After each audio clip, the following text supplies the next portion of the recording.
ఆంధ్రప్రదేశ్ ఎన్నికల్లో ఆంధ్రప్రదేశ్ ప్రజలు కూటమి ప్రభుత్వానికి పట్టం కట్టారు. 164 సీట్లు ఇచ్చారు. దీంట్లో టీడీపీ మరియు జనసేన, బీజేపీ ఉన్నాయి. ప్రజలు ఒక అద్భుతమైన అవకాశాన్ని కూటమి ప్రభుత్వానికి ఇచ్చారు. కేంద్రంలో చక్రం తిప్పటానికి సరిపోయేంత శక్తిని ఇచ్చారు. గౌరవ ముఖ్యమంత్రి శ్రీ నారా చంద్రబాబు నాయుడు గారు, గౌరవ ఉప ముఖ్యమంత్రి శ్రీ కొణిదెల పవన్ కళ్యాణ్ గారు కేంద్రానికి సహకారం ఇస్తేనే అక్కడ కేంద్రంలో ప్రభుత్వం నిలబడుతుంది, లేనిచో చతికిలబడుతుంది. అంధకారంలో ఉంది, అరాచకంలో ఉంది. అటువంటి ఆంధ్రప్రదేశ్ని అభివృద్ధి వైపు పరుగులు పెట్టించడానికి అహర్నిశలు కృషి చేస్తున్నారు.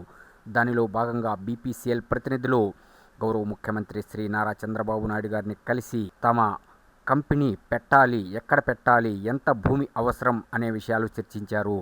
ఇప్పటికే కేంద్రంతో మాట్లాడిన గౌరవ ముఖ్యమంత్రి శ్రీ చంద్రబాబు నాయుడు గారు వారు చెప్పిన ప్రతిపాదనలకి ఓకే చెప్పారని వార్తలు వస్తూ ఉన్నాయి. అంటే అంధకారం, అరాచకం నుంచి అభివృద్ధి వైపు పరుగులు పెడుతుంది ఆంధ్రప్రదేశ్ అన్నది మనకు అర్థమవుతుంది.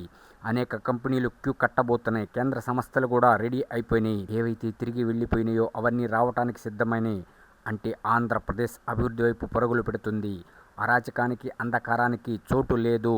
అద్భుతమైన అభివృద్ధికి చోటు ఉంది. అద్భుతమైన అభివృద్ధి నినాదం అని కూటమి ప్రభుత్వం దూసుకుపోతుంది. రానున్న రోజుల్లో ఇంకా మరిన్ని కంపెనీలు ఆంధ్రప్రదేశ్కి వస్తాయి అన్నది మాత్రం ఈ చర్యలతోనే అర్థమవుతుంది. అంటే ఆంధ్రప్రదేశ్ అభివృద్ధి అంటే ఆంధ్రప్రదేశ్ అని కన్ఫర్మ్ చేసుకోవచ్చు.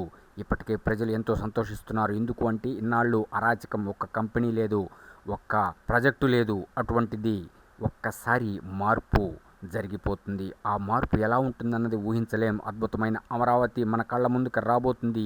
స్వప్నం సాకారం కాబోతుంది. అదేవిధంగా అనేక కంపెనీలు ఆంధ్రప్రదేశ్కి రాబోతున్నాయి. అన్ని రంగాల్లో ఆంధ్రప్రదేశ్ అంటే అభివృద్ధి అంటే ఆంధ్రప్రదేశ్. ఇదే కూటమి ప్రభుత్వ నినాదం.